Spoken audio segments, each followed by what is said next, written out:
નમો દ્વૈ સવર્યંતાણમ નમો દ્વૈ સવર્દાનમ નમો દ્વૈ સવાયર્યાન નમો દ્વૈ સૌજ્યાયનમ નમો દ્વૈ સૌતિકાવતી સાવનમ ઓંકારમિંદુ સંયુક્ત નિત્યમ ધ્યાયંતિ યોગિન કામદમોક્ષદો શ્રી ઓંકારાય નમો નમઃ મંગલમ ભગવાન મંગલમ મંગલમ કુંકુંડાર્યો જૈન્દ્રમો સુમંગલમ નમઃ સમય સાધાય સ્વાનુભૂત્યા ચતાસ્તે ચિત્તવાય ભવાય સર્વરામ. નિયમસાર. ભગવાન કુંકુંદાચાર્ય રચિત નિયમસાર તથા મુનિવર પદ્મપ્રભમલધારી દેવ રચિત તાત્પર્ય વૃત્તિ ટીકા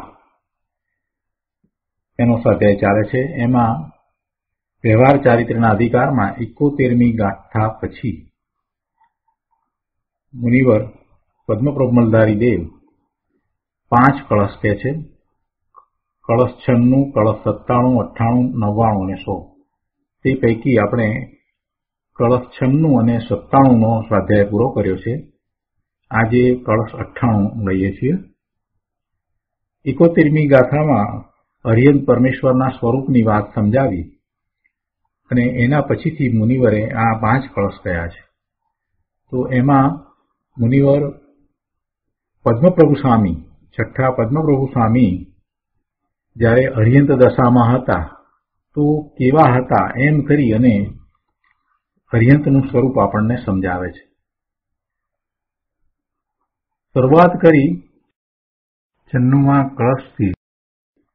તો ત્યાં પણ 8 શબ્દો લેવામાં આવ્યા છે, 8 પદ લેવામાં આવ્યા અને એ બધા પદ એ ત્રહ એ રીતે અંત હતો, એવી રીતે હતા. ત્યાર પછીથી 97મી ગાથા, 97મા કળશની અંદર પણ એવી જ રીતે 8 પદ લેવામાં આવ્યા છે.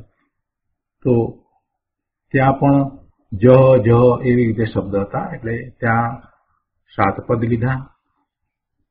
અને હવે 98મા કળશની અંદર અહીંયા પહ નો અંતિમ અક્ષર જે છે પહ આવે એ રીતે પદ લીધા છે, 8 પદ લીધા છે. તો આપણે 98મો કળશ કરીએ છીએ. જીત રતિપતિ ચાપ સર્વ વિદ્યા પ્રદીપ પરિણત સુખરૂપ પાપ કિનાશ રૂપ હત ભવ પરિતાપ શ્રીપદાન નમ્ર ભૂપ સજયતિ જીત કોપ પ્રહવ વિદ્વત કલાપ. આ 98મા કળશના અર્થમાં કહે છે કે કામદેવના બાણને જેમણે જીતી લીધા છે. જીત રતિપતિ ચાપ. રતિપતિ એટલે કામદેવ, ચાપ એટલે એના બાણ. તો જીત રતિપતિ ચાપ એનો અર્થ અહીંયા કર્યો છે કામદેવના બાણને જેમણે જીતી લીધા છે. આગળ કહે છે કે સર્વ વિદ્યાઓના જેઓ પ્રદીપ પ્રકાશક છે. ભગવાનને સર્વ વિદ્યામાં પારંગત પણ હોય, સર્વ વિદ્યાઓને એ જાણે, સર્વ વિદ્યાઓમાં એ પરિપૂર્ણ હોય. આગળ 3જા પદમાં કહે છે કે સુખરૂપે જેમનું સ્વરૂપ પરિણમ્યું છે. સુખની પ્રાપ્તિ કરી છે એમ નહીં, પણ સુખરૂપે જેમનું સ્વરૂપ પરિણમ્યું છે. પરિણત સુખ સ્વરૂપ, સુખ રૂપે પોતે પરિણમી ગયા છે. સુખ પોતાથી જુદું છે એમ નહીં, સુખ અને આત્મા જુદા એમ નહીં, સુખ રૂપે આત્મા થઈ ગયો છે, સુખ રૂપે આત્મા પરિણમી ગયો છે. કેમ કે સુખ એ આત્માનો ગુણ છે અને અત્યારે તો હવે અરિહંત દશામાં તો સર્વગુણ અત્યારે તો પૂર્ણપણે ખીલી ઉઠ્યા છે. એટલે સુખ રૂપે જેમનું સ્વરૂપ પરિણમ્યું છે. એના પછીના પદમાં કહે છે કે પાપને મારી નાખવા માટે જેઓ યમરૂપ છે. પાપ વિનાશ રૂપ એમ કહ્યું ને, વિનાશ એટલે યમ. હવે અહીંયા પાપને મારી નાખવા માટે જેવો યમરૂપ છે એમ કહ્યું ત્યારે એક વાત સાથે આવી જાય છે કે પુણ્ય અને પાપ બંને જેનાથી બંધ પડે છે એવા સઘળા ભાવો એમાં આવી ગયા. કેમ કે પાપને તો સૌ પાપ કહે, પણ પુણ્યને પણ જે પાપ કહે તે સાચો જ્ઞાની છે, એ વાત શાસ્ત્રમાં આવી છે. તો પાપને એમ કહ્યું ત્યારે બધા જ જે બંધના ભાવો જે છે કેવા એ ભાવો એમાં આવી જાય છે. એટલે પાપને મારી નાખવા માટે જેવો યમ રૂપ છે એ પછીના પદમાં કહે છે કે ભવના પરિતાપનો જેમણે નાશ કર્યો છે. ભવના પરિતાપનો જેમણે નાશ કર્યો છે. આ ભવના ભ્રમણ એ મોટામાં મોટો પરિતાપ છે, એ મોટામાં મોટું દુઃખનું કારણ છે, એનો એમણે નાશ કર્યો છે. એના પછીના પદમાં કહે છે કે ભૂપતિઓ જેમના શ્રીપદમાં નમે છે. શ્રીપદ શબ્દ મૂક્યો છે, એમના શ્રીપદમાં નમે છે. શ્રીપદ એટલે મહિમાયુક્ત પુનિત ચરણોમાં નમે છે. જો અરિહંત પદમાં પ્રભુ હતા ત્યારની વાતને લીધી છે. અત્યારે તો પદ્મ પ્રભુ સ્વામી સિદ્ધ છે, સિદ્ધ શિલા ઉપર બિરાજી ગયા છે. પરંતુ જ્યારે એ અરિહંત દશામાં હતા, તીર્થંકર હતા, તો એ વખતની વાત લીધી છે. એટલે એમના ચરણ કમળમાં આ રાજાઓ, મહારાજાઓ, ચક્રવર્તીઓ પણ બધા નમે છે. એટલે ભૂપતિઓ જેમના મહિમાયુક્ત પુનિત ચરણોમાં નમે છે. કેમ કે ત્યારે વર્તમાન દશાનો વિચાર કરીએ તો પ્રભુ તો હવે સિદ્ધ થયા છે. સિદ્ધ ભગવાનને હવે ક્યાં શરીર છે, એટલે એમના ચરણમાં નમવાનો પ્રશ્ન નથી. અહીંયા તો એમ કહ્યું છે કે જેમના શ્રીપદમાં, શ્રીપદ કહેતા મહિમાયુક્ત પુનિત ચરણોમાં, પવિત્ર ચરણોમાં નમે છે. એના પછીના પદમાં કહે છે ક્રોધને જેમણે જીત્યો છે. સજયતી જીત કોપઃ એમ શબ્દો છે ને, એટલે ક્રોધને, કોપને જેમણે જીત્યો છે. અને છેલ્લા પદમાં કહે છે કે વિદ્વાનોનો સમુદાય જેમની આગળ ઢળી પડે છે, નમી જાય છે, તે પદ્મપ્રભુનાથ જયવંત છે. તો આનો વિશેષ અર્થ અને પ્રયોજનભૂત વાત આપણે પૂજ્ય ગુરુદેવ પાસેથી સમજીએ. પ્રવચન રત્ન ચિંતામણી ભાગ 3, પારા નંબર 236. કોમ્પ્યુટરમાં ગો ટુ પેજ નંબર 243, શ્લોક 98 ઉપરનું પ્રવચન.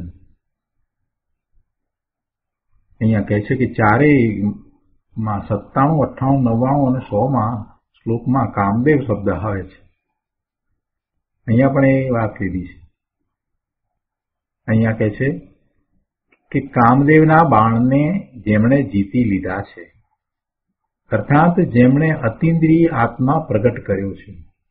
જો કામદેવ કહેતા કામ એટલે આ ઇન્દ્રિયોના વિષયો, પાંચેય ઇન્દ્રિયોના વિષયો તરફની જે વૃત્તિ છે એ કામ છે, એ કામ બાણ છે. એને જીતી લીધી છે. પાંચેય ઇન્દ્રિયોના વિષયો એ કામના છે, એ ઈચ્છા છે, અને એવી એ ઈચ્છા, કામના, વાસના, પાંચેય ઇન્દ્રિયના વિષયની કોઈ પણની પણ ઈચ્છા, આસક્તિ, વાસના એ જીવને બંધ તરફ લઈ જનાર છે, કર્મના બંધ તરફ લઈ જનાર છે. એવી વાસનાને કારણે એને પાપના બંધ પડે છે. પ્રભુને હવે એ રહ્યું જ નથી, કેમ કે એમને તો પાંચેય ઇન્દ્રિયોને જીતી લીધી છે. ઇન્દ્રિયોનો થોડોક વિચાર કરીએ તો ઇન્દ્રિયો કોને કહી? ગુરુદેવે ઇન્દ્રિયો કોને કહી? કે આ શરીર જે જળ ઇન્દ્રિયો છે, શરીરમાં જે જળ ઇન્દ્રિયો રહેલી છે એ ઇન્દ્રિયો, અને એ ઇન્દ્રિયોના વિષયો, પાંચેય ઇન્દ્રિયો છે તો પાંચેય ઇન્દ્રિયોના જે વિષયો છે તે, અને ત્રીજું કે આ જે જળ ઇન્દ્રિય દ્વારા જે જ્ઞાન થાય છે એને જાણનારી અંદરમાં જે જ્ઞાનના ક્ષયોક્ષમરૂપ ભાવ ઇન્દ્રિય, એક એક ઇન્દ્રિયને જાણનારી એવી ભાવ ઇન્દ્રિય, એમ ત્રણેયને ઇન્દ્રિય કહેવામાં આવે છે. અને એ ત્રણેયને જે જીતી લે છે, એટલે કે હવે એને લક્ષ નથી, એવી વૃત્તિ ઉઠતી જ નથી, ઇન્દ્રિયના વિષય તો જેમ છે તેમ બહારમાં પડ્યા જ છે, પણ હવે એ વિષય ઇન્દ્રિયનો વિષય બનતો નથી. ખરેખર તો બહારમાં જે કાંઈ પદાર્થ છે તે જ્ઞેય માત્ર છે, પરંતુ મિથ્યા દ્રષ્ટિ એને ઇન્દ્રિયનો વિષય બનાવે છે, એમાં લોલુપતા કરે છે, એમાં વાસના અને આસક્તિ કરે છે. સામે રહેલો પદાર્થ એ લોલુપતાનું કારણ નથી, પણ જીવ પોતે મિથ્યાત્વને કારણે, અજ્ઞાનને કારણે એ પદાર્થ તરફ આકર્ષાય છે, એની ઈચ્છા કરે છે, એની કામના કરે છે, એમાં લોલુપતા કરે છે. વસ્તુ તો વસ્તુ જ છે. વસ્તુ કાંઈ જળ વસ્તુ છે, જળ પદાર્થ છે, તો એ કાંઈ જીવને વાસનાનું કારણ થતો નથી, પણ જીવ પોતે એમ પ્રવર્તે છે. શરીર છે તો એ કંઈ ખરેખર વાસનાનું કારણ નથી. સ્ત્રીનું શરીર હોય તો કંઈ વાસનાનું કારણ બનતું નથી, પણ જીવને ઊંધી માન્યતા છે, મિથ્યાત્વ અને અજ્ઞાનને કારણે એ જે જ્ઞેય છે, માત્ર જ્ઞેય છે, એને એ ઇન્દ્રિયનો વિષય બનાવે છે. એ જ રીતે કોઈ પણ વસ્તુ લઈએ, ખોરાકની વાત લઈએ, જે ધ્વનિ આવે છે એની વાત લઈએ, સાંભળવાની વાત લઈએ, તો કોઈ પણ એ વિષય બને છે એ ખરેખર જોવા જઈએ તો એની વૃત્તિ એવી ઉઠે છે તો એ ઇન્દ્રિયનો વિષય બને છે, એની વાસનાનો વિષય બને છે. પણ ધર્મી જ્ઞાની એને માત્ર જ્ઞેય તરીકે જાણે છે, દ્રષ્ટાભાવે રહે છે, તો એને એ વાસનાનું કારણ નથી પણ બનતું. પ્રભુએ તો એ પાંચેય ઇન્દ્રિયોને જીતી લીધી છે, પાંચેય ઇન્દ્રિયોના વિષયોને પણ જીતી લીધા છે. એના તરફની વૃત્તિ હવે એમને કોઈ રીતે રહી નથી. એમ અહીંયા વાત લીધી છે કે પાંચેય ઇન્દ્રિયોના વિષયો તરફની વૃત્તિ જે કામ બાણ છે એને પ્રભુએ તો જીતી લીધી છે. ભગવાને પાંચેય ઇન્દ્રિયોના વિષયો તરફની વૃત્તિ ભગવાનને તો એ હણાઈ ગઈ છે, એટલે ભગવાને એને જીતી લીધી છે. ભગવાનને હવે એ ઇન્દ્રિયોના વિષયની વૃત્તિ ઉદ્ભવ પામતી જ નથી. આનંદ મૂર્તિ પ્રભુ આત્માના અતિન્દ્રિય આનંદના પૂર્ણ સ્વાદમાં ભગવાનને કામદેવના બાણ વાગતા નથી, પણ તેમણે કહે છે કે કામદેવને મારી નાખ્યો છે, જીતી લીધો છે.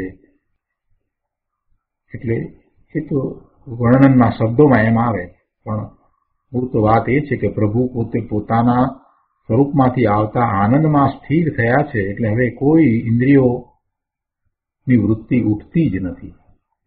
અતિન્દ્રિય આનંદમાં પોતે તો લીન થઈ ગયા છે, સ્થિર થઈ ગયા છે. અહીંયા આગળ કહે છે કે અતિન્દ્રિય આનંદનો નાથ એવા ભગવાન આત્માનું અવલંબન લઈને પર તરફની વૃત્તિઓનો ભગવાને નાશ કરી નાખ્યો છે, એટલે કે કામ બાણને જીતી લીધા છે. રતિપતિ એટલે કામદેવ અને ચાપ એટલે બાણ, રતિપતિના ચાપને બાણને ભગવાને જીત્યા છે. તો એ પહેલા પદનો અર્થ. આગળ બીજા પદના અર્થમાં ગુરુદેવ સમજાવે છે કે સર્વ વિદ્યા પ્રદીપ, સર્વ વિદ્યાઓના જેવો પ્રદીપ પ્રકાશક છે. પ્રદીપ, દીપથી વિશેષતા છે તો પ્રદીપ કહે છે. કહે છે કે સર્વ વિદ્યાઓના જેવો પ્રદીપ પ્રકાશક છે. ભગવાન કેવળ જ્ઞાનને પ્રકાશે છે. ભગવાન કેવળ જ્ઞાનને પ્રકાશે છે એમ કહીએ, પણ ખરેખર વાસ્તવમાં શું છે કે પ્રભુને કેવળ જ્ઞાન છે, અને કેવળ જ્ઞાન થયા પછીથી આ દિવ્ય ધ્વનિ ઉઠે છે, એટલે એ અપેક્ષાથી આપણે એમ કહીએ, પણ ખરેખર તો વાસ્તવમાં તો શું છે? તો કહે છે કે ભગવાન જે પ્રકાશે છે એ તો શુદ્ધ જ્ઞાન પ્રકાશ છે. ગુરુદેવ કહે છે કે ભગવાન કેવળ જ્ઞાનને પ્રકાશે છે, જો કે ભગવાન તો શ્રુત જ્ઞાનને પ્રકાશે છે. એ શ્રુત છે, એ શ્રુત છે, અને એ શ્રુતને આપણે દ્રવ્ય શ્રુત કહીએ છીએ.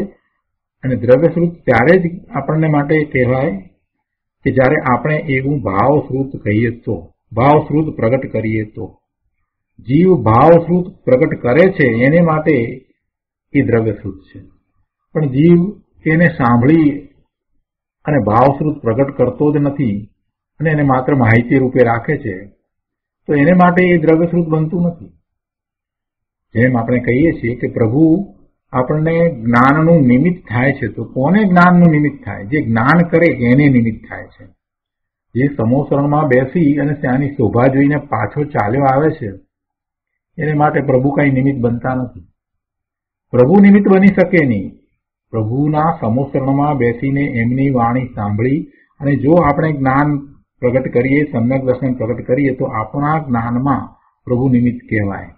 એ જ રીતે મુનિરાજ ત્યાં બિરાજી રહ્યા છે અને એ પ્રભુની નિશ્રામાં બિરાજી રહ્યા છે, 7મા ગુણસ્થાન 6ઠ્ઠા ગુણસ્થાનની ભૂમિકામાં છે અને એ પોતે પ્રભુની વાણી સાંભળીને અંતર્લીન થાય છે, વિશેષ ઉગ્રતાથી પુરુષાર્થ કરે છે અને શ્રેણી ચડી જાય છે અને કેવળ જ્ઞાન પ્રગટ કરે છે. તો પ્રભુની નિશ્રામાં એમને કેવળ જ્ઞાન પ્રગટ થયું એટલે પ્રભુ એમના કેવળ જ્ઞાનમાં નિમિત્ત છે એમ કહેવાય છે.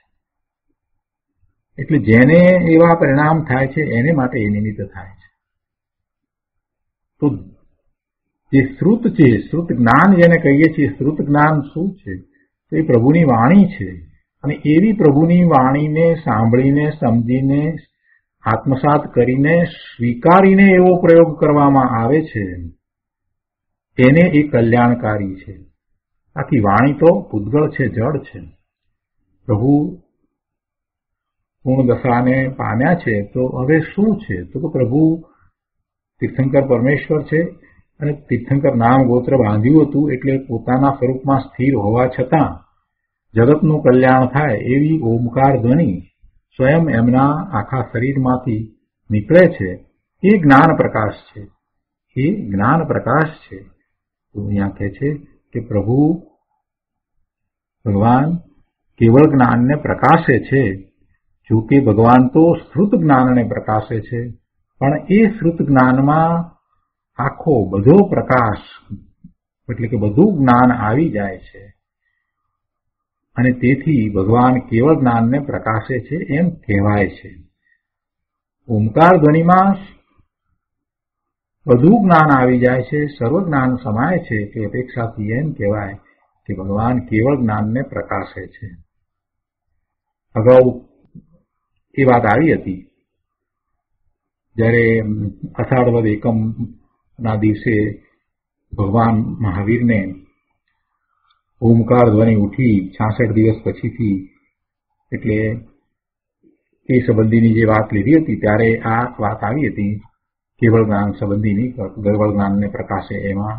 ત્યારે સ્પષ્ટતા આવી હતી કે ભગવાન કેવળ જ્ઞાનને પ્રકાશતા નથી પણ ભાવશ્રુત જ્ઞાનને પ્રકાશે છે. ત્યાં એ રીતે વાત હતી.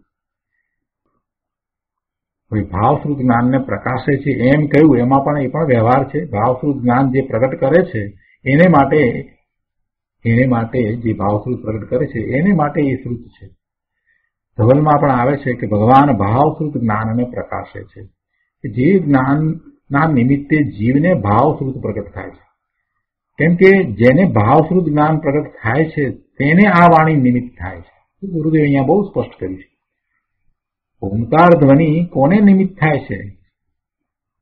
જે ભાવશ્રુત પ્રગટ કરે છે એને એ ઓમકાર ધ્વનિ શ્રુત છે, દ્રવ્યશ્રુત છે, એ નિમિત્ત કારણ છે.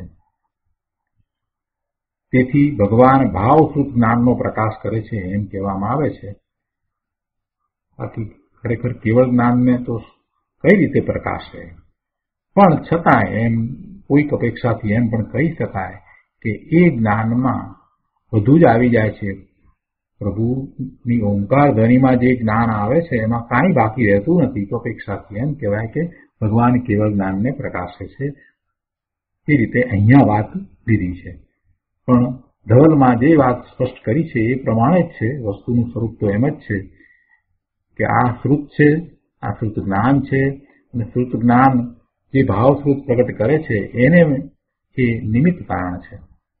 અહીંયા કહે છે કે ભગવાન સર્વ વિદ્યાઓના પ્રકાશક છે, એટલે કે ભગવાનની વાણી પ્રકાશતા બધો પ્રકાશ થઈ જાય છે.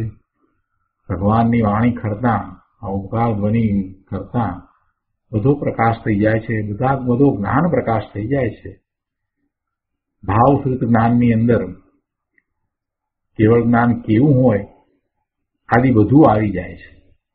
એ જ્ઞાનમાં કેવળ જ્ઞાન કેવું હોય એ આવી જાય છે, પરમેશ્વરનું સ્વરૂપ કેવું હોય એ પણ આવી જાય છે, આત્માનું સ્વરૂપ પરમાત્મા સ્વરૂપ છે એ વાત પણ આવી જાય છે, અને આત્મા એવા પોતાના પરમાત્મા સ્વરૂપને પોતાના પુરુષાર્થ દ્વારા પ્રગટ કરી શકે છે એ વાત પણ એમાં આવી જાય છે. સઘળી વાત આવી જાય છે, કોઈ વાત બાકી રહેતી નથી. જીવના શુદ્ધ સ્વરૂપની વાત અને શુદ્ધ સ્વરૂપને પ્રગટ કરવાની બધી વાત આવી જાય છે. જગતના બધા જ પદાર્થો સંબંધીનું બધું જ જ્ઞાન એમાં આવી જાય છે. કોઈ જ્ઞેય એવું નથી કે જે એમાં ન આવતું હોય.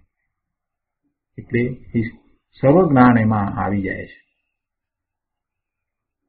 શાસ્ત્રોમાં ભગવાનની દિવ્ય ધ્વનિ કેવળ જ્ઞાનને પ્રકાશે છે એમ નથી લીધું, પણ ભાવશ્રુત જ્ઞાનને પ્રકાશે છે એમ લીધું છે. ભગવાન અર્થકર્તા છે. અર્થકર્તાનો અર્થ એ છે કે તેઓ ભાવશ્રુતને કહે છે અર્થકર્તા. અર્થના કર્તા એટલે ભાવશ્રુતને કહે છે. અને તે પછી દ્રવ્યશ્રુતની રચના ગણધર કરે છે. એ જે જ્ઞાન છે એ જ્ઞાનને ગ્રહણ કરીને એને આત્મસાત કરીને એવું જ અનુભવીને ગણધર ભગવાન જે રચના કરે છે એને આપણે દ્રવ્યશ્રુત કહીએ છીએ. એટલે ગણધર ભગવાન જે દ્રવ્યશ્રુતની રચના કરે છે એનું કારણ પણ એ જ શ્રુત છે, ભગવાનની વાણી છે, એને ભાવશ્રુત કહ્યું. માટે ભગવાન સૂત્રના કર્તા છે, રચના કરે છે, ગણધર રચના કરે છે, માટે તેઓ સૂત્ર કરતા છે.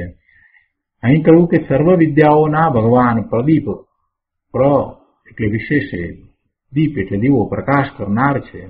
સર્વ વિદ્યાઓના જે પ્રકાશ છે તેને પ્રદીપ કહીએ એમ કહે છે.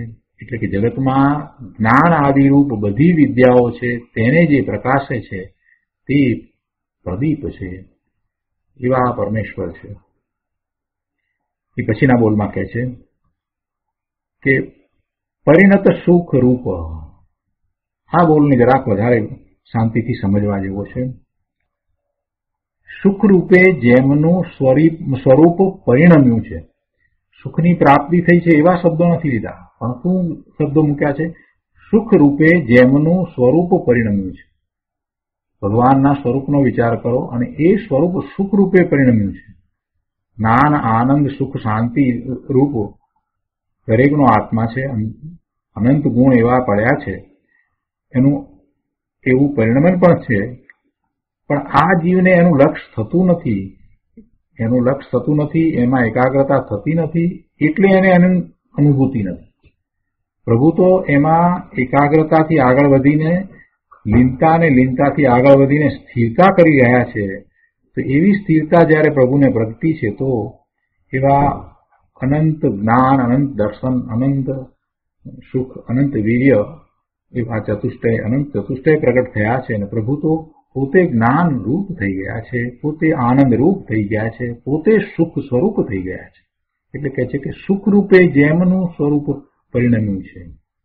અનાદિથી પુણ્ય પાપના વિકારપણે પરિણમન હતું એ દુઃખ રૂપે હતું, પણ હવે સુખ રૂપે ભગવાનનું સ્વરૂપ પરિણમી ગયું છે. ગુરુદેવ કહે છે કે જુઓ, સુખ મળ્યું છે કે સુખ પ્રાપ્ત થયું છે એમ ભેદથી નથી કહ્યું. પોતે જુદા અને સુખ જુદું, ને હવે સુખની પ્રાપ્તિ થઈ એમ નથી. એમ એ સંયોગે કરીને સુખ પ્રાપ્ત થયું છે એમ પણ નથી. સુખના સંયોગ આવ્યા છે એમ નહીં. સુખ સંયોગે કરીને પ્રાપ્ત થવું એમ નહીં. સુખ તો પોતાનો સ્વભાવ છે. આ વાત સમજવાની છે. સુખ મળ્યું છે કે પ્રાપ્ત થયું છે એમ ભેદથી નથી કહ્યું, પરંતુ અભેદથી સુખ રૂપે જેમનું સ્વરૂપ પરિણમ્યું છે. પ્રભુનો આત્મા સુખ રૂપે પરિણમ્યો છે. સુખથી જુદો નહીં, એટલે ભેદ પડતો નથી. એમાં ભેદ પડતો નથી.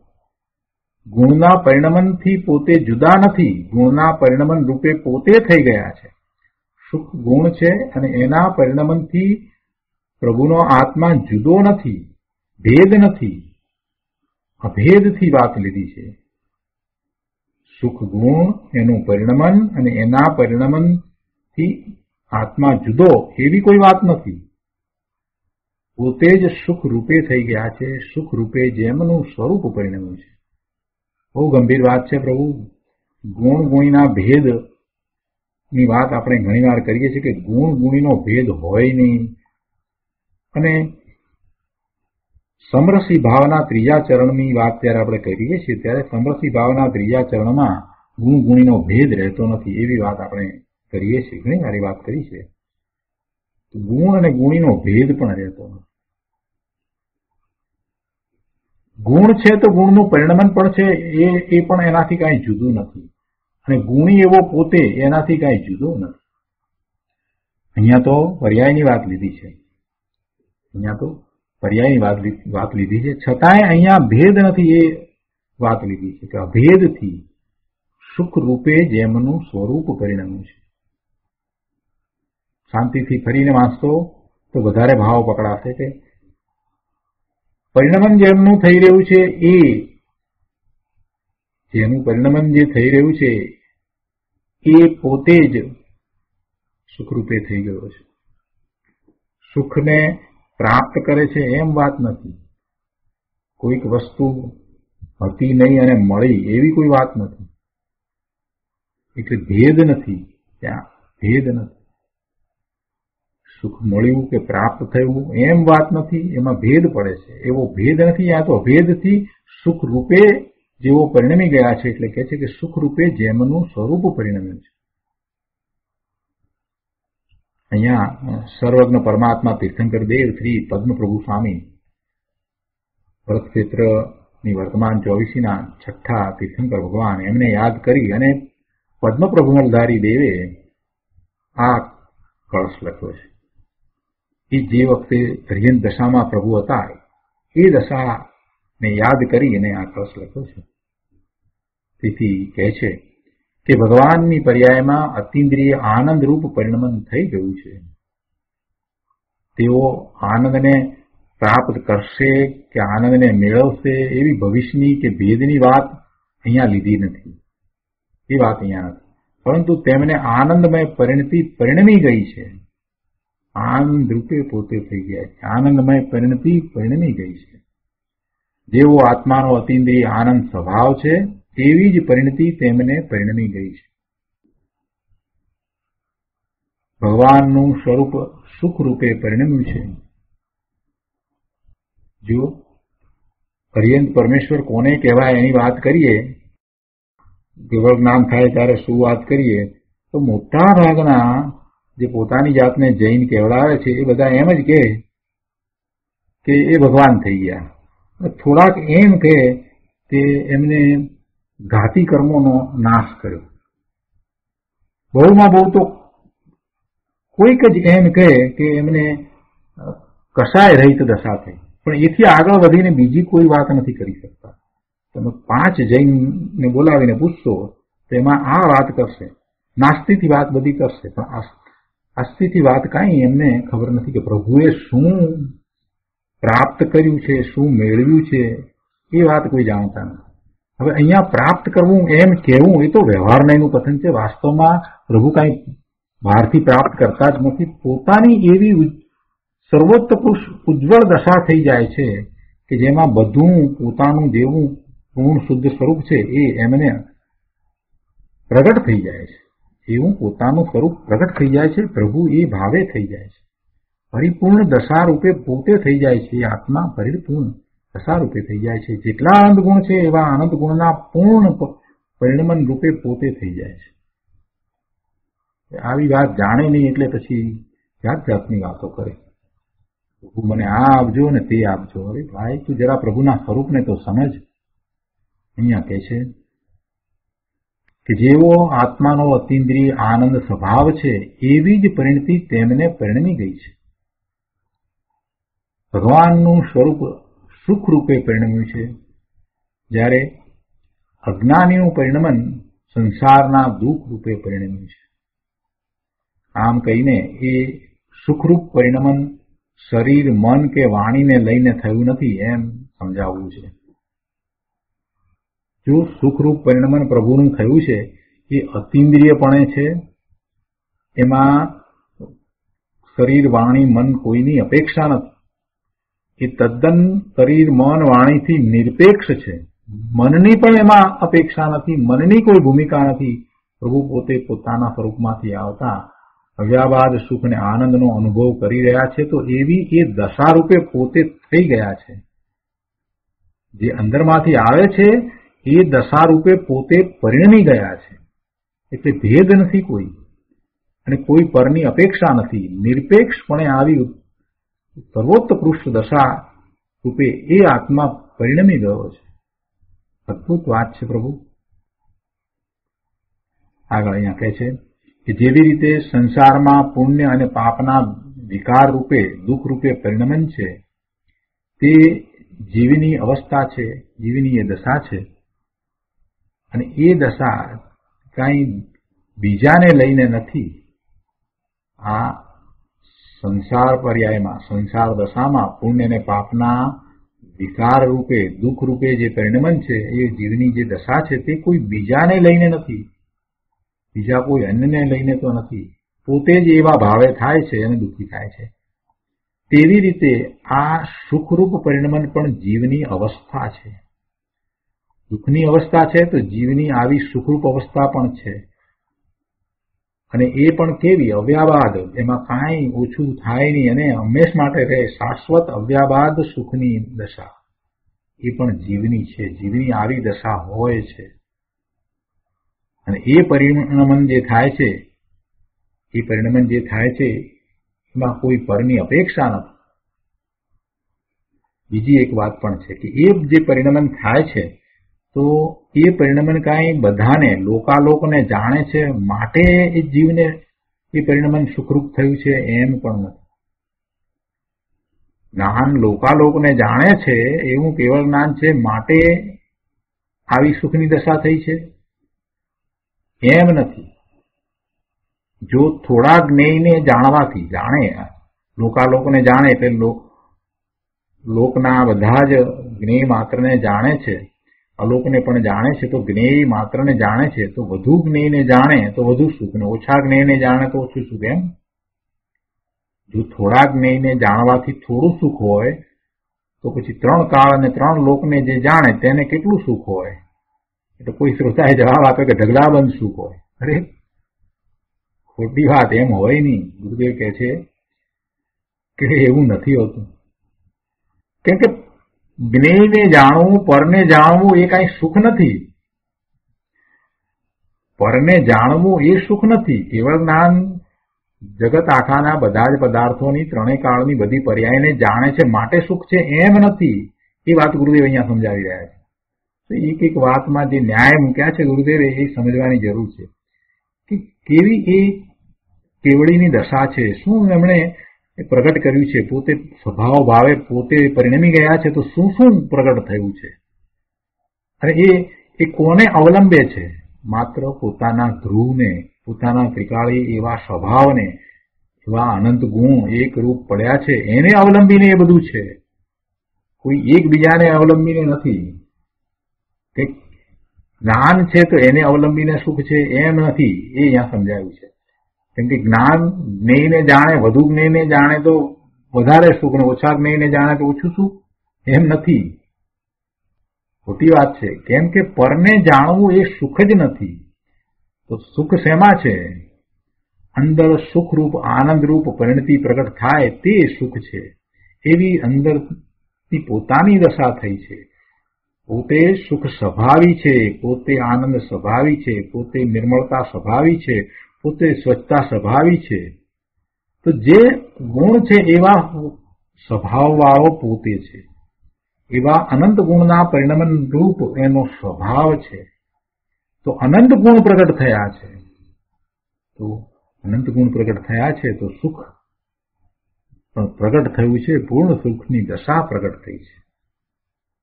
શું કહે છે કે અંદર સુખરૂપ આનંદરૂપ પરિણતિ પ્રગટ થાય તે સુખ છે. આ જાણવું તે સુખ છે એમ નથી. સમ્યક દર્શનમાં ચોથા ગુણસ્થાનની દશામાં સમ્યક દર્શન થાય ત્યારથી ધર્મની શરૂઆત થાય એટલે એને ધર્મની પહેલી દશા કહી. કહે છે કે સમ્યક દર્શનમાં ધર્મની શરૂઆત થાય ચોથા ગુણસ્થાને અનુભૂતિ થાય છે ત્યારે પણ અંશે સુખરૂપ આનંદરૂપ પરિણતિ પ્રગટ થાય છે. ત્યારે પણ અંશે સુખરૂપ આનંદરૂપ પરિણતિ પ્રગટ થાય છે. જ્યારે અહીંયા તો અરિહંત પરમેશ્વરની વાત છે, અરિહંત ભગવાનને પૂર્ણ આનંદની પરિણતિ પ્રગટ થઈ છે એમ કે છે. અને આમ કહીને મુનિવર પોતાની વાત પણ સાથે કરે છે કે મુનિઓને તેમની ભૂમિકાને યોગ્ય અતિન્દ્રિય આનંદની પરિણતિ રૂપે સ્વરૂપ પરિણમ્યું છે અને ઉત્તરોત્તર એમાં એ વૃદ્ધિ કરતા જાય છે. એવી આનંદની સુખની શાંતિની દશામાં ઉત્તરોત્તર મુનિઓ તો વૃદ્ધિ કરતા જાય છે. અતિન્દ્રિય આનંદ સુખરૂપ પરિણતિ છે. અહીંયા કહ્યું કે અરિહંતને પૂર્ણ સુખ છે અને અહીં આમ કહીને આગળ એમ કહેશે કે અરિહંત ભગવાન જયવંત છે. પછી આગળ એ વાત જયવંત છે છેલ્લે ઊભી છે. તો એના પછીનો બોલ કે છે કે પાપ કિનાશ રૂપ. કિનાશ એટલે યમ. તો પાપને મારી નાખવા માટે જેવો યમ રૂપ છે ભગવાન તો પાપના કિનાશ છે અર્થાત પાપનો નાશ કરવા માટે યમ રૂપ છે. પાપીને નહીં, પાપને અહીંયા કહ્યું જોજો પાછા. પાપી એમ ન સમજતો કે અન્ય મતમાં તો એવું છે, અન્ય મતમાં કેવું છે કે જગતમાં પાપ વધી જાય એટલે એ ભગવાન અવતાર ધારણ કરીને નીચે આવી અને પછી પાપીઓનો નાશ કરે. એવો અર્થ અહીંયા નથી. પાપીઓના નાશની એવી વાત નથી. કોણ કોનો નાશ કરે? કોઈ કોઈનો નાશ કરી શકતું જ નથી.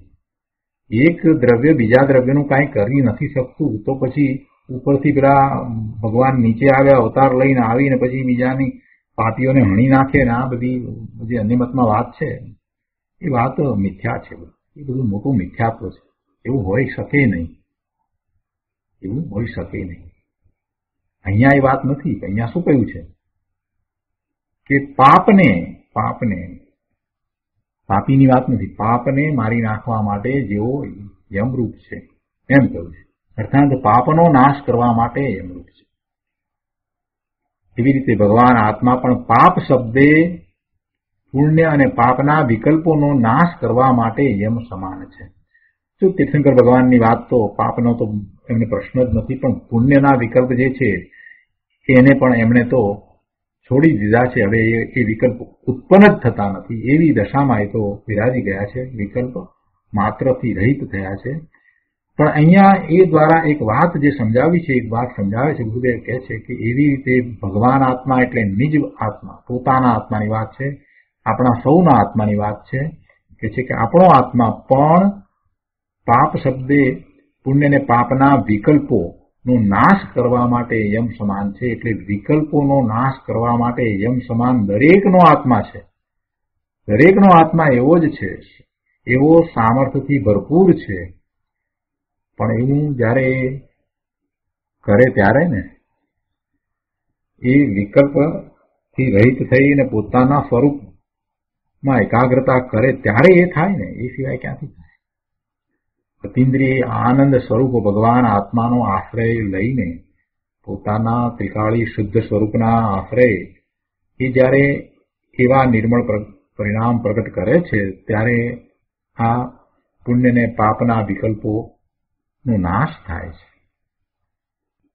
અતિન્દ્રિય આનંદ સ્વરૂપ ભગવાન આત્માનો આશ્રય લીધો ત્યાં એ ભગવાન આત્મા તો વિકારનો નાશ કરવા માટે યમ સમાન છે.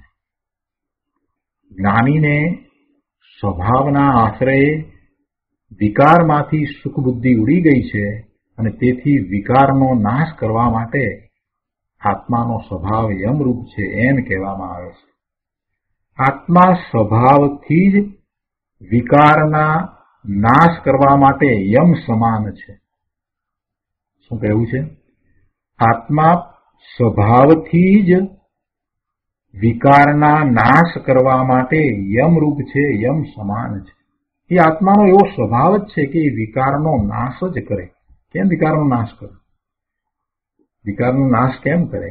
કેમ કે એ એનું સ્વરૂપ જ નથી, એ એનું સત્વ નથી, એનામાં એવા ગુણ નથી કે જેથી એને વિકાર ઉત્પન્ન થાય. વિકાર ઉત્પન્ન થાય એવો એક પણ ગુણ ભગવાન આત્મામાં નથી. એટલે જ્યારે એ પોતે પોતાના સ્વભાવ ભાવે થાય છે તો કોઈ વિકાર ઉત્પન્ન થતો જ નથી. શુભ કે અશુભ ભાવ ઉત્પન્ન થતા જ નથી. પુણ્ય અને પાપના વિકારી પરિણામો એને થતા જ નથી. એ તો એનો સ્વભાવ છે. સ્વભાવથી જ એ એવો છે. આત્મા કેવો છે? તો કે સ્વભાવથી જ એ વિકારી પરિણામોનો નાશ કરવા માટે સમર્થ છે. વિકારના નાશ કરવા માટે એ યમ સમાન છે. એવો આત્માનો સ્વભાવ છે. આત્માનું એવું જ સ્વરૂપ છે. પણ આવા સ્વરૂપને જે ઓળખી અને એવા પરિણામ પ્રગટ કરે છે, એટલે કે સ્વરૂપનો આશ્રય કરીને ત્યાં એકાગ્રતા કરે છે, ત્યારે એ શક્ય બને છે. પોતાના સ્વરૂપનું લક્ષ્ય નથી, પોતાના સ્વરૂપનું મહાત્મા આવ્યું જ નથી, સ્વરૂપની દ્રષ્ટિ થઈ જ નથી, પોતાને જાણ્યો જ નથી અને બહારમાં એ સુખની શોધમાં ભટકે છે અને દુઃખી થઈ રહ્યો છે. અહીંયા વાત તો અરિહંત પરમેશ્વરની ચાલે છે, પણ એ વાત ઉપરથી ગુરુદેવે અહીંયા એ વાત સમજાવી દીધી કે આત્માનું સામર્થ્ય કેટલું છે, કેવું છે, એ વાત સમજાવી દીધી. કેમ કે એવું સામર્થ્ય ન હોત તો કોઈ જીવ કેવળી થઈ શકે નહીં, કોઈ જીવ અરિહંત પરમેશ્વર થઈ શકે જ નહીં.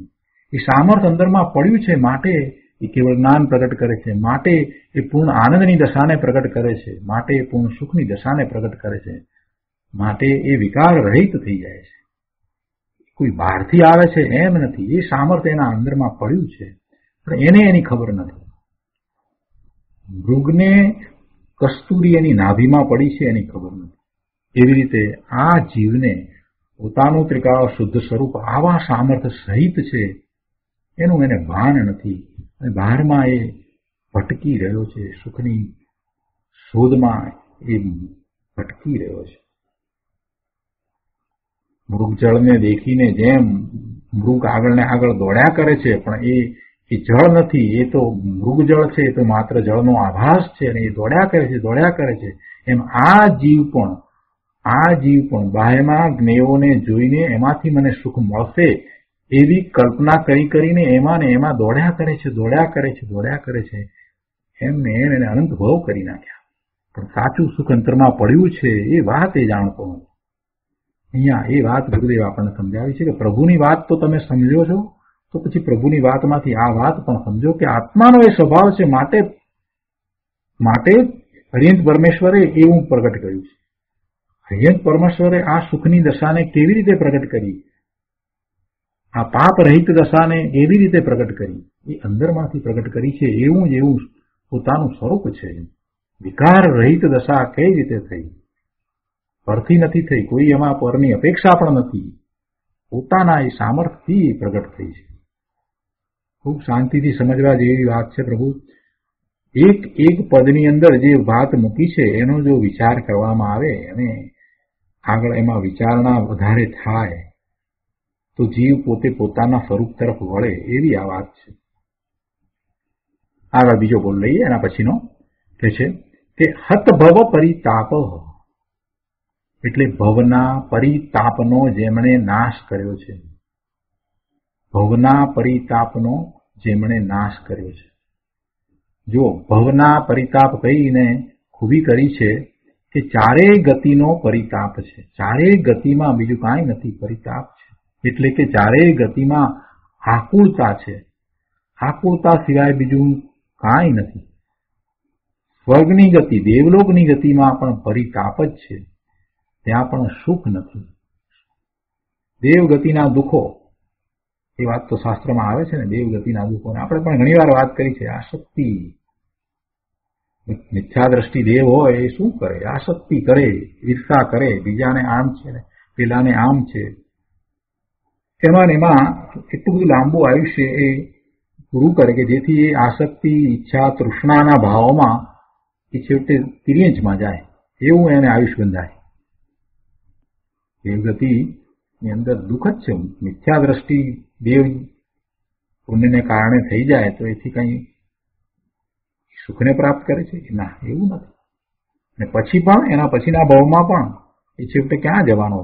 આપણે અહીંયા 100 વર્ષનું આયુષ્ય હોય અને એ 100 વર્ષ સુધી ઈર્ષા તૃષ્ણામાં જ બળ્યા કરીએ ને તો પિરિયજમાં જઈએ તો ત્યાં દેવલોકનું ઓછામાં ઓછું 10,000 વર્ષનું આયુષ્ય લઈએ તો પણ શું થાય? 10,000 વર્ષ સુધી ઈચ્છા આસક્તિ તૃષ્ણામાં જીવ રહે, એવા ભાવમાં જ રહે. પેલાને મારા કરતા વધારે, મને કેમ નહીં, મને આ મળી જાય તો સારું, મને આ મળી જાય તો સારું, જેની જે વસ્તુ જોઈએ એ મળી જાય તો સારું, એવા ભાવમાં ને ભાવમાં મિથ્યા દ્રષ્ટિ 10,000 વર્ષ કાઢે પછી શું થાય? ક્યાં જાય? પિરિયજમાં જાય ને, બીજે ક્યાં જાય? એટલે સમ્યક દર્શન વિના એ પુણ્યને કારણે થઈને દેવલોકમાં ગયો હોય તો એ પછી ત્યાંથી પડીને પિરિયજમાં જાય, બીજું કાંઈ કરે નહીં. ભાગ્યે જ મનુષ્ય થાય. મનુષ્ય થવું અઘરું પડે, કેમ કે ભોગ વિલાસની સામગ્રી જે કાંઈ મળી છે તે એમાં અને આવી તૃષ્ણામાં રાચી રહ્યો હોય, એટલે એવા પુણ્ય ના હોય કે જેથી કરીને મનુષ્ય થાય. એટલે દેવની ગતિ, સ્વર્ગની ગતિ જે છે એમાંય પરિતાપ છે, બીજું કાંઈ નથી, આકુરતા જ છે. ત્યાં સુખ છે? ત્યાં સુખ નથી. અત્યારે વર્તમાનમાં સંપ્રદાયમાં એવો ઉપદેશ આપવામાં આવે છે બધો, પુણ્ય કરો તો પછી દેવલોકમાં જશો. અરે ભાઈ, શું ઉપદેશ આપી રહ્યા છો? શેનો ઉપદેશ? દેવલોકમાં ક્યાં સુખ છે? મોટામાં મોટું મિથ્યાત્વનું પાપ પડ્યું છે, ત્યાં સુધી જીવ ક્યાંથી સુખી થવાનો છે? સમ્યક દર્શન પ્રગટ કરે તો સુખી થાય. હવે આ વાત આવી એટલે અહીંયા કોઈએ પ્રશ્ન કર્યા છે કે આ પૈસાવાળા સુખી કહેવાય કે નહીં? બધા એમ કે માન આપતા હોય, શેઠ સાહેબ કહેતા હોય. ગુરુદેવ કહે છે કે ભાઈ એમાં તો આકુરતા થાય છે, બીજું કાંઈ થતું નથી. ચારેય ગતિમાં આકુરતા જ છે, બીજું કાંઈ નથી. તો ફરીથી પ્રશ્ન કર્યો, પણ એમ કે પેલા એમ માન ન આપે તો આકુર થાય, નહીં તો આકુરતા શા માટે થાય? એમ તો ગમે ને બધા માન આપતા હોય. એટલે ગુરુદેવ હવે ગંભીર થઈને સમજાવે છે કે ભાઈ તે માન્યું છે કે આમાં મજા છે, બીજા માન આપે છે, શેઠ સાહેબ કહે છે કે સર કહે છે, તો એમાં તને મજા કેમ આવે છે? કે તે માન્યું છે કે એમાં મજા છે, તો ત્યાં તને સુખની કલ્પના થઈ છે, પણ સુખ છે નહીં. શું કહ્યું? આ કે જ્યાં તે કલ્પના એવી કરી છે એટલે તને સુખનો આભાસ લાગે છે, વાસ્તવમાં એ કઈ સુખ નથી. અહીંયા શું કહ્યું? કે ભવમાં આકુરતા છે, બીજું કાંઈ નથી. ભવનો માત્ર તાપ એમ નથી કહ્યું, પરંતુ પરિતાપ કયો છે. ત્યાં ભવનો તાપ નહીં પણ પરિતાપ, એટલે ચારે બાજુથી આકુરતા એવી હોય એને પરિતાપ કહ્યો. ચારેય ગતિમાં એવો પરિતાપ છે. ચારેય ગતિના ભવમાં કસાય રૂપી અગ્નિ સળગે છે. સંસાર અવસ્થામાં કસાય રૂપ પોતે પ્રવર્તી રહ્યો છે. કસાય રૂપ કોણ થાય છે? જીવ થાય છે. આપણે એમ કહીએ કે ક્રોધ થયો, તો ક્રોધ કોને થયો? અને ક્રોધ રૂપ કોણ પરિણમ્યો? આ જીવ ક્રોધ રૂપે પરિણમે છે. ક્રોધ રૂપ થયો કે માયા રૂપ થયો કે લોભ રૂપ થયો, તો જીવ પોતે એ ભાવે થયો છે. અને એમ એ કસાય રૂપ પોતે થાય છે, અને એમ એ કસાય રૂપ અગ્નિમાં પોતે સળગે છે. એને આકુરતા છે, દુઃખ સિવાય બીજું કાંઈ નથી. થોડોક એનો વિસ્તાર ગુરુદેવે સમજાવે છે, સામાન્ય જીવોને સમજણ પડે એ રીતે કહે છે કે આ શેઠ, રાજા અને દેવ આદિ બધા કસાય રૂપી અગ્નિથી સળગે છે. જે આ રૂપિયાવાળા દેખાય છે, એટલે કે રૂપિયાની મમતાવાળા દેખાય છે. રૂપિયા ખરેખર એ દુઃખનું કારણ કે સુખનું કારણ, બેમાંથી કોઈનું કારણ નથી, પણ જેને એની મમતા છે એની વાત છે. તો સ્ત્રી, પુત્ર, કુટુંબવાળા એટલે કે એની મમતાવાળા જે છે એ બધા ભવના પરિતાપવાળા છે, પણ સુખી નથી. જો કોઈ અન્ય જીવ કે અન્ય પદાર્થ એ જીવને સુખી કે દુઃખી કરતો જ નથી, એ તો એની જે માન્યતા, એનું મિથ્યાત્વ છે એને કારણે જીવ પોતે જ સુખી દુઃખી થાય છે. કોઈ વસ્તુ, પદાર્થ કે સાથે રહેલા બીજા જીવો, સગા સંબંધીઓ એ કોઈને સુખી કે દુઃખી કરે છે એમ છે જ નહીં. પણ એમના તરફનું મમત્વ, એકત્વ અને એને કારણે એમના તરફની અપેક્ષા, આ બધું એને દુઃખી કરે છે. એટલે એમ એ આકુતાના ભાવે થાય છે, એમ એ આર્ત ધ્યાનમાં પડી જાય છે. પોતે જે મમતા કરે છે એને કારણે એ જે ઈચ્છે છે એમ નથી થતું, ત્યારે એને આર્ત ધ્યાન થાય છે. આકુતામાં જયારે આર્ત ધ્યાન થઈ જાય એવી જે દશા થાય તો કેવી દશા થાય? ઘણી આકુતા, ખૂબ પુષ્કળ આકુતા, આર્ત ધ્યાન થઈ જાય, દુઃખી થઈ જાય, રડી પડે. એ બધું એ પોતે જાતે થાય છે. એટલે એને પરિતાપ કર્યો છે. કે છે કે આવો જે ભવનો પરિતાપ છે તેને ભગવાને હણી નાખ્યો છે. હણી નાખ્યો છે એમ તો ભાષામાં કહેવાય, ખરેખર તો શું છે? ખરેખર તો હવે પ્રભુને એવો કોઈ પરિતાપ છે જ નહીં. ઉપદેશમાં શું આવે? પરમાત્મા પ્રકાશમાં પણ નથી કહ્યું કે અનાદિના કર્મરૂપી બંધુને તે મારી નાખ્યું. એટલે એવા શબ્દ મૂક્યા છે, કર્મરૂપી બંધુ. કર્મરૂપી બંધુ હોય, કર્મ એ કાંઈ પોતાનો બંધુ થોડો છે, અથવા તો કર્મરૂપી સાથી, એને હણી નાખ્યો છે. એટલે કર્મથી રહિત થયો છે એમ કહેવા માટે થઈને એવી રીતે કહેવાય ભાષામાં, પણ એથી કરીને સમજાવવું શું છે કે એનાથી રહિત થયા છે એ વાત છે. તો એના પછીના પેરેગ્રાફમાં કહે છે કે ભવના પરિતાપનો, આકુતાનો ભગવાને નાશ કર્યો છે. ભગવાનને વિતરાગ પર્યાય રૂપ પરિણમન કોઈ રાગ નિમિત્ત કે અનુકૂળ શરીર હતું માટે થયું એમ નથી. શું કહે છે કે ભગવાનને વિતરાગ પર્યાય રૂપ પરિણમન કોઈ શુભ ભાવ હતો કે કોઈ એવા નિમિત્ત હતા કે અનુકૂળ શરીર હતું માટે થયું છે એમ નથી. પરંતુ અનાદિનો આત્મામાં વિતરાગ સ્વભાવ છે, તે વિતરાગ પર્યાયના પરિણમનમાં અનુકૂળ છે અને તેથી વિતરાગ પર્યાય પરિણમે છે. જો વિતરાગતા અંદરમાં પડી છે તો એનો સ્વભાવ છે, પણ જે સ્વભાવ છે એનું લક્ષ્ય કરીને ત્યાં એકાગ્રતા કરતા ને સ્થિરતા કરતા એ પરિપૂર્ણ વિતરાગતા પ્રગટ થઈ છે. અને એવી પરિપૂર્ણ વિતરાગતા પ્રગટ થઈ છે તો આનંદ, સુખ, શાંતિ છે. આગળ અહીંયા કહે છે 240માં પાના ઉપર, એના પછીના બોલમાં કે શ્રી પદાનમ્ર ભૂપ, એટલે ભૂપતિઓ જેમના શ્રીપદમાં એટલે મહિમાયુક્ત પુનિત ચરણોમાં નમે છે.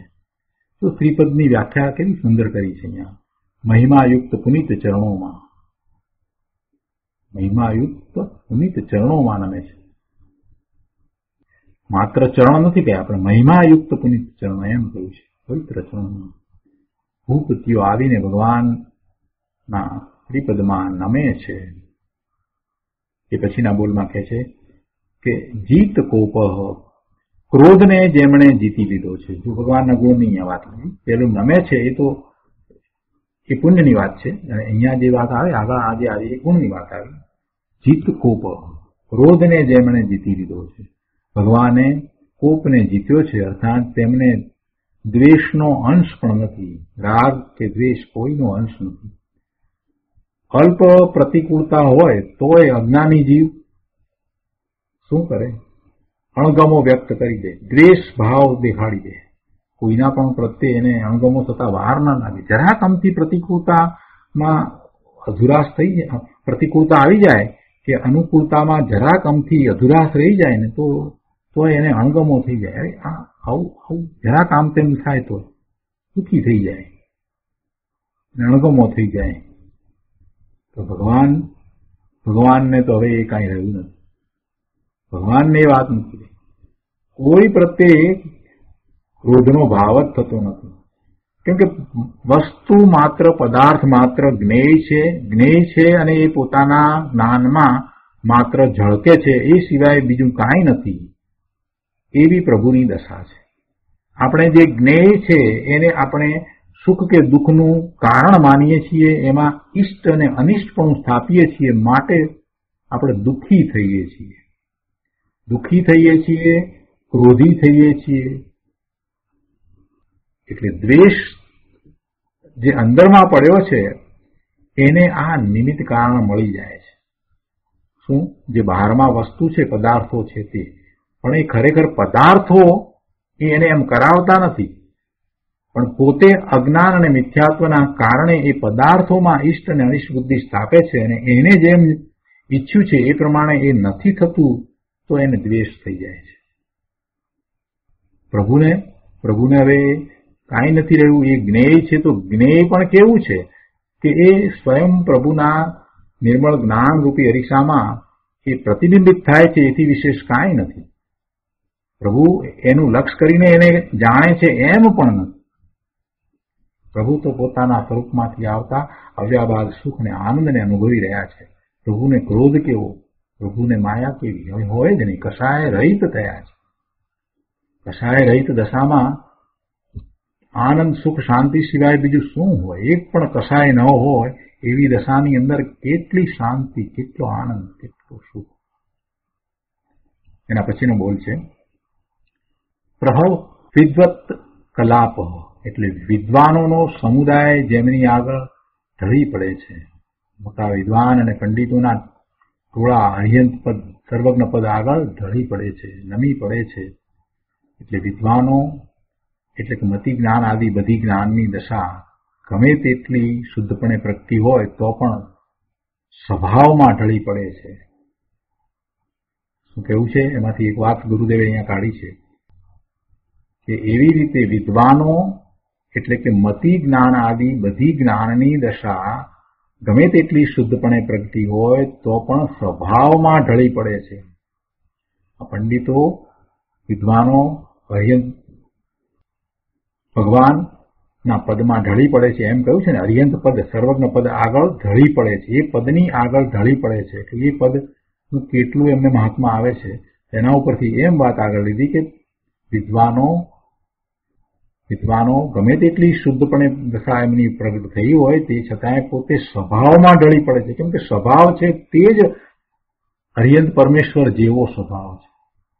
શક્તિ અપેક્ષાએ દરેક જીવને આત્માને એવો અર્યંત પરમેશ્વરનું જેવું સ્વરૂપ, શુદ્ધ સ્વરૂપ જે છે એવો એનો સ્વભાવ છે. સિદ્ધ સમાન એનો સ્વભાવ છે. એટલે એવા સ્વભાવમાં એ ઢળી પડે છે. એ રીતે જેવું એ અર્યંત પદ છે તેવું આ આત્મપદ છે એમ કહે છે અને એમ જ પુરુષાર્થ થાય છે. જેવું અર્યંત પદ છે એવું જ આ આત્માનું પદ છે એમ સ્વીકારીને આખો પુરુષાર્થ આગળ વધે છે. પોતે પોતાના સ્વરૂપને જાણતો નથી તો કેવી રીતે કરશે? તો કે અર્યંત પરમેશ્વરના પદને જાણીને અને એ જ એમના દ્રવ્ય ગુણ પર્યાયને પોતામાં સ્થાપીને આખો પુરુષાર્થ કરે છે. આવું જ મારું પદ છે. વર્તમાન પર્યાયમાં મલિનતા છે પણ મારું પદ સિદ્ધ સમાન છે. જેમ અર્યંત પરમેશ્વરે જે રીતે પોતાનું શુદ્ધ પૂર્ણ પરિણમન પ્રગટ કર્યું છે એ રીતે હું પણ એવું પ્રગટ કરી શકું એવો છું. એટલે પુરુષાર્થની જયારે વાત આવી ત્યારે અર્યંત ભગવાનને પોતાનામાં સ્થાપીને પુરુષાર્થ કરે છે. અને એ વાત પ્રવચન સારમાં પણ આવી છે કે અર્યંત પરમેશ્વરના દ્રવ્ય ગુણ પર્યાયને પોતાનામાં સ્થાપીને પુરુષાર્થ કરે છે. આત્માનું પદ એવું જ છે. અને આગળ છેલ્લા બોલમાં કહે છે કે સજયતી તે શ્રી પદ્મપ્રભનાથ જયવંત છે. ભગવાન જયવંત છે એમ કે છે. અર્થાત આવા ભગવાન જાણે કે સમુદ્રણમાં સાક્ષાત બિરાજમાન હોય એમ એ વાત કરી છે. કારણ કે જેમના શ્રીપદમાં ભૂપતિઓ નમે છે એમ કહ્યું. એનો અર્થ એમ કે એ વખતે બિરાજમાન છે. ત્યારે વર્તમાનમાં તો સિદ્ધ દશામાં છે પદ્મપ્રભુ સ્વામી, પણ જયારે હરિન પરમેશ્વર હરિન દશામાં હતા એ વખતની વાતને લઈને આખી વાત અહીંયા આ કળશમાં કહેવામાં આવી છે. વર્તમાનમાં પૂર્ણ આનંદમય વિદ્યમાન તત્વ જ છે એ દ્રષ્ટિમાં તરવરે છે, તેથી જયવંત વર્તે છે. એ દશા દ્રષ્ટિમાં એમને તરે છે. એ દશા પ્રભુની જે દશા છે તે દ્રષ્ટિમાં તરવરે છે, તેથી જયવંત વર્તે છે. બહારમાં ભગવાન જયવંત વર્તે છે અને અંદરમાં વસ્તુ ભગવાન આત્મા જયવંત વર્તે છે. દ્રષ્ટિ અને જ્ઞાને જે પૂર્ણ વસ્તુને પકડી છે તે વસ્તુ જયવંત વર્તે છે. બહુ જ સરસ છેલ્લી વાત મૂકી ગુરુદેવે કે દ્રષ્ટિ અને જ્ઞાને જે પૂર્ણ વસ્તુને પકડી છે તે વસ્તુ જયવંત વર્તે છે. દ્રષ્ટિ એટલે શ્રદ્ધા. અહીંયા દ્રષ્ટિનો અર્થ શ્રદ્ધા કરવાનો. શ્રદ્ધા અને જ્ઞાન દ્વારા જે પોતાનું સ્વરૂપ પકડાયું છે, જે પોતાનું સ્વરૂપ એને અનુભવાયું છે, જે સ્વરૂપનો ખ્યાલ આવ્યો છે, જે સ્વરૂપનું ભાન થયું છે, એ સ્વરૂપ ત્રિકાળ શુદ્ધ છે, તે જયવંત વર્તે છે. તો આ રીતે આપણે આ 98મો કળશ અહીંયા પૂરો કરીએ છીએ. આજનો સ્વાધ્યાય અહીંયા સુધી રાખીએ છીએ. હવે સુખધામ બોલીએ. સુખધામ અનંત સુખં